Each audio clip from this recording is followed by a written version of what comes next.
సర్జరీకి ప్రిపరేషన్ ఎట్లా చేస్తారు సార్ ఒక పేషెంట్ని? బేసిక్గా పేషెంట్ కన్సల్టేషన్లోనే we will try to understand వాళ్ళకి ఏమేమి ఇష్యూస్ ఉన్నాయి అన్నది. ఐరన్ ప్రొఫైల్ చేపిస్తే చాలా మందికి డెఫిషియన్సీస్ ఉండటం చూస్తున్నాం. ఇన్ఫ్లమేటరీ ఫుడ్స్ ఇవి వదిలేయండి, ఈ ఫుడ్ తినండి, ఈ డైట్ కౌన్సిలింగ్ చేయడం జరుగుతుంది. సర్జరీలో మీరు రకరకాలు చెప్తుంటారు, మైనర్, మీడియము, మేజర్ అని. ఒక మైనర్ చిన్న సర్జరీకి కూడా ఇట్లాంటి ప్రొఫైల్ అవసరమా ఉందా? లేదండి. మైనర్ ప్రొసీజర్స్ ఉన్నాయి అన్నప్పుడు బేసిక్గా మనం చూసుకునేది clotting time, bleeding time. Major surgery అయినా మైనర్ సర్జరీ అయినా పేషెంట్లో కొంత టెన్షన్, యాంగ్జైటీ, ఒక రకమైన కంగారు ఉంటుంది. అవును.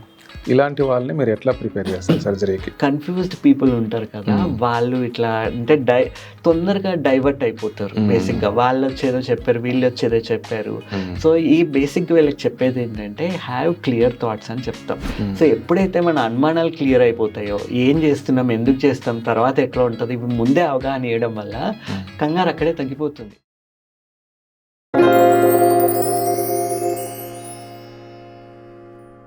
Hello, welcome to 3TV. ఈరోజు మనతో పాటు surgical gastroenterologist and general surgeon doctor Sujith Kumar గారు ఉన్నారు. సార్ నమస్తే సార్. నమస్తే అండి. సార్, మీరు చాలా కాలంగా అంటే ఆల్మోస్ట్ 20 years పైగా సర్జరీస్ చేస్తూ ఉన్నారు. అండ్ మీకున్న ఒక మెయిన్ ప్రశంస ఏంటంటే ఎవరు వచ్చినా వెంటనే సర్జరీ చేయకుండా వాళ్ళకి అన్ని విషయాలు చెప్పి కౌన్సిలింగ్ ఇచ్చి మరీ ఫైనల్ ఆప్షన్ కింద సర్జరీ చేస్తారు, చాలా కేర్ఫుల్గా చూసుకుంటారని ఒక ఇది ఉంది. అయితే సర్జరీకి మీరు చిన్న గోరు సర్జరీ దగ్గర నుంచి పొట్టలో చాలా పెద్ద పెద్ద సర్జరీలు చేస్తుంటారు. సర్జరీకి ప్రిపరేషన్ ముందు చాలా డౌట్లు ఉంటాయి చాలా మందికి. సర్జరీకి ప్రొఫైల్ చేయించుకోవాలి, షుగరు, బీపీలు, ఇవన్నీ. సర్జరీకి ప్రిపరేషన్ ఎట్లా చేస్తారు సార్ ఒక పేషెంట్ని? బేసిక్గా పేషెంట్ కన్సల్టేషన్లోనే we will try to understand వాళ్ళకి ఏమేమి ఇష్యూస్ ఉన్నాయి అన్నది. ఇప్పుడు సపోజెట్లీ సింపుల్ హర్నియా ఇష్యూతో వచ్చారు.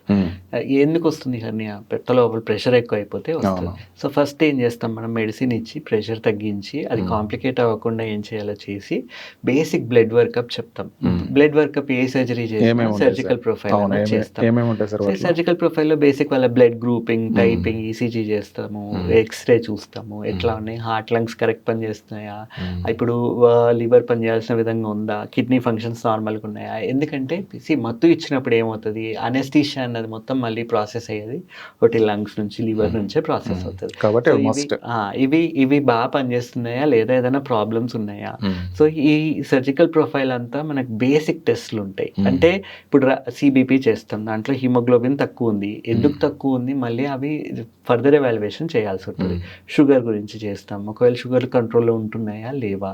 షుగర్ కంట్రోల్లో లేదు అన్నప్పుడు వీల్ ఆస్క్ ఫర్ హెచ్బిఏవన్సీ. హెచ్బిఏవన్సీ అంటే 3 నెలల్లో షుగర్ ఎట్లా కంట్రోల్లో ఉంటుందో తెలుస్తుంది. సో దానివల్ల ఏంటి, మనం పర్సన్ ప్రీ డయాబెటిక్ ఉన్నారా, డయాబెటిక్ ఉన్నారా, కొన్ని ఇన్ఫ్లమేటరీ మార్కర్స్ చేస్తాం. సో దీనివల్ల ఆ పర్సన్ స్టేట్ ఏంటి, ఇన్ఫ్లమేటరీ స్టేటస్ ఉంది అన్నప్పుడు వాళ్ళకి చెప్పడం జరుగుతుంది. ఇన్ఫ్లమేటరీ ఫుడ్స్ ఇవి వదిలేయండి, ఈ ఫుడ్ తినండి, ఈ డైట్ కౌన్సిలింగ్ చేయడం జరుగుతుంది. వీటితో పాటు విటమిన్ టెస్ట్ చేపిస్తాం, B12 ఎట్లా ఉంది, D ఎట్లా ఉంది, ఐరన్ ప్రొఫైల్ చేపిస్తాము. ఐరన్ ప్రొఫైల్ అన్నది ఇప్పుడు చాలా ఇప్పుడు ఇంతకుముందు అంత రెగ్యులర్గా చేసేవాళ్ళం కాదు, కానీ ఇప్పుడు ఐరన్ ప్రొఫైల్ చేపిస్తే చాలా మందికి డెఫిషియన్సీస్ ఉండటం చూస్తున్నాం. సో సర్జరీకి ముందే ఈ కరెక్షన్ ఇచ్చేస్తే ఏంటంటే post operatively oxygenation to the tissues ఇవన్నీ బాగుండడము, రికవరీ అనేది చూస్తున్నాం. ఇప్పుడు ఈ గత 20 yearsలో కూడా ఈ పెద్ద వయసు వాళ్ళకి సర్జరీలు చేస్తాం కదా, ఎనీబడి అబౌవ్ 70 years 70. సో వీళ్ళకి చేసినప్పుడు ఏంటంటే ఈ విటమిన్స్ అన్నీ కరెక్ట్ చేసి వాళ్ళకి కౌన్సిల్ చేసి వాళ్ళ ఇంటెస్టైనల్ మూమెంట్స్ తగ్గి ఉంటాయి. సో ఇవన్నిటిని కరెక్ట్ చేసి ఎప్పుడైతే తీసుకుంటున్నామో వాళ్ళు కూడా హాస్పిటల్లో ఉండేది ఓన్లీ 1 day, నెక్స్ట్ డేకి డిశ్చార్జ్ అయిపోతున్నారు.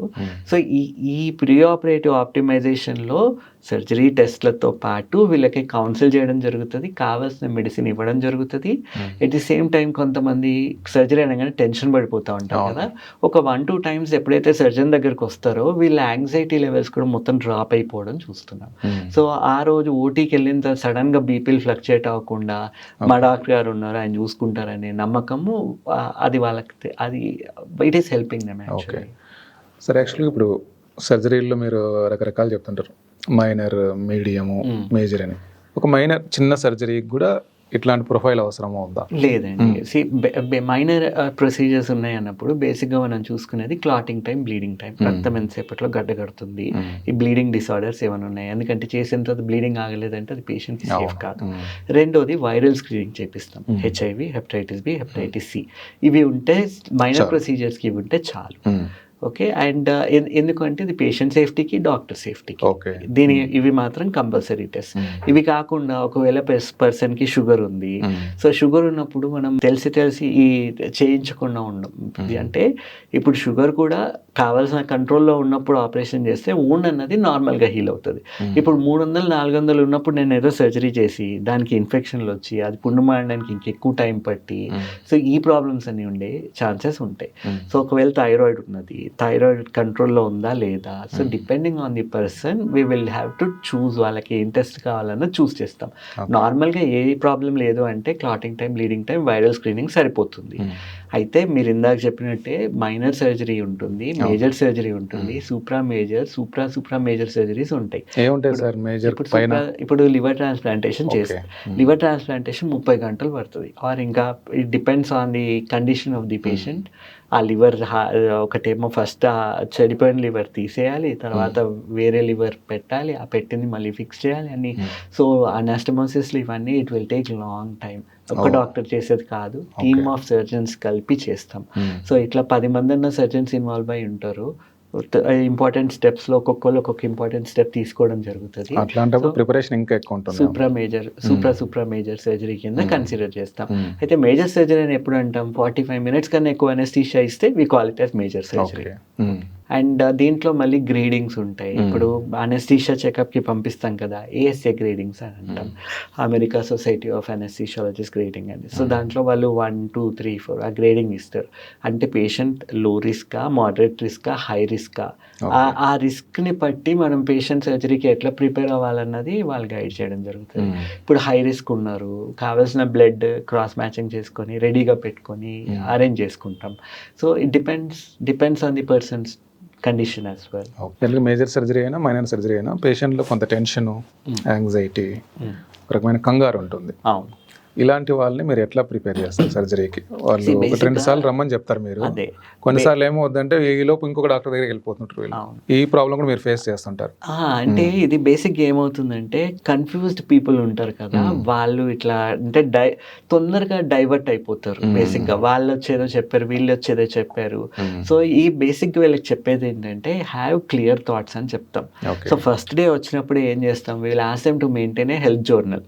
సో పొద్దున్న లేవగానే వెయిట్ ఎంత ఉన్నారు, ఏం తింటున్నారు, ఎప్పుడు పడుకుంటున్నారు, రాత్రి నిద్ర ఎన్నిసార్లు డిస్టర్బ్ అవుతుందా లేదా, ఏం తిన్న తర్వాత మీకు ఏ ఇష్యూస్ ఎప్పుడు ఎక్కువ అవుతున్నాయి, మీకు ఏ థాట్ వస్తే ఆ థాట్, ఇప్పుడు కంగారు వస్తుంది, ఏదో హెల్త్ రిలేటెడ్ డౌట్ వస్తుంది, ఆ క్షణంలో రాసేయమని చెప్తున్నాం. సో వీళ్ళు ఈ 2 weeks క్రమంలో ఆర్ 4 weeks క్రమంలో వాళ్ళు వచ్చినప్పుడల్లా బుక్లు ఆ డౌట్లు పట్టుకొని వస్తారు. సో వాళ్ళకి క్లియర్గా చెప్తున్నాం, మీకు 100 డౌట్స్ ఉన్నా మాకు ప్రాబ్లం లేదు, కానీ రాసుకొని రండి. అండ్ నేను చెప్పిన ఆన్సర్ కూడా మళ్ళీ అక్కడే రాసేసుకోమని చెప్తున్నాం. సో ఏమవుతుంది, అది డన్ పక్కకి వెళ్ళిపోయింది. సో ఆ డౌట్ క్లియర్ అయిపోయింది. రేపు పొద్దున ఇంకో డౌట్ వస్తుంది, ఇంకోటి. ఇప్పుడు మనమే ఇన్ని వీడియోలు మనం చేస్తున్నాం, హెల్త్ టాక్స్ చేస్తున్నాం కదా, ఆ టాక్స్ వాళ్ళకి ఏ టాక్ కావాలో వాళ్ళకి ఇవ్వడం జరుగుతుంది. ఈ టాక్స్ మీరు చూసుకొని రండి, సో మీకు అవగాహన పెరుగుతుంది, కొత్త డౌట్లు వస్తాయి, మీరు రాసుకొని రండి, come and get everything clarified. So ఎప్పుడైతే మన అనుమానాలు క్లియర్ అయిపోతాయో, ఏం చేస్తున్నాం, ఎందుకు చేస్తాం, తర్వాత ఎట్లా ఉంటుంది, ఇవి ముందే అవగాహన ఇవ్వడం వల్ల కంగారు అక్కడే తగ్గిపోతుంది. కంగారు ఎందుకు వస్తుంది, ఎప్పుడైతే సర్జరీ వాళ్ళకి హార్మ్ చేస్తుంది అని భయపడతారో కంగారు వస్తుంది. కానీ ఇక్కడ మనం ఏం చేస్తున్నాం, వీఆర్ మేకింగ్ దెమ్ రియలైజ్ ఈ సర్జరీ అన్నది మీరు ఉన్న ప్రాబ్లం నుంచి మీకు బయటకు తీసుకురావడానికి చేస్తున్నామని. ఇది ఎప్పుడైతే వాళ్ళకి అర్థమవుతుందో వాళ్ళ 90% of the stress is gone. And ఈ చిన్న చిన్న విటమిన్ కరెక్షన్స్, ఇప్పుడు ఐరన్ తక్కువ ఉందండి, ఐరన్ తక్కువ ఉన్నప్పుడు it is presenting as generalised anxiety. చాలా మందికి తెలియదు, నాకు కంగారు ఎందుకు అవుతుందో తెలియదు, సైకాలజిస్ట్ దగ్గరికి, సైకాట్రిస్ట్ల దగ్గరికి తిరుగుతున్నారు. సింపుల్ ఐరన్ కరెక్షన్ చేస్తే ఒక 6 to 12 weeks వాళ్ళ కంగారు మొత్తం తగ్గిపోవడం చూస్తున్నాం. సో ఇవన్నీ ముందే చెప్పడం జరుగుతుంది. చెప్పి వీళ్ళని ఎడ్యుకేట్ చేసిన తర్వాత ఎప్పుడైతే సర్జరీకి తీసుకుంటామో అసలు ప్రాబ్లమ్స్ ఉండట్లేదు. సో ఇప్పుడు సర్జరీ నార్మల్గా ఏమనుకుంటారు, సర్జన్ దగ్గరికి వస్తే సర్జరీ ఈజ్ ది ట్రీట్మెంట్ అనుకుంటారు, 100% సర్జరీ అనుకుంటారు. కాదు, ఆ సర్జికల్ ప్రిపరేషన్కి ప్రీ ఆపరేటివ్ పోస్ట్ ఆపరేటివ్ కేర్తో పాటు సర్జరీ అన్నీ కలిపి 100%. సర్జరీ అనేది probably 60% of the treatment. Okay. ముందే ఇవన్నీ కరెక్ట్ చేసి ఎప్పుడైతే తీసుకుంటున్నామో ఒక్క రోజు మించి హాస్పిటల్ ఉండాల్సిన అవసరం ఉండట్లేదు. Okay sir, thank you so much. Right.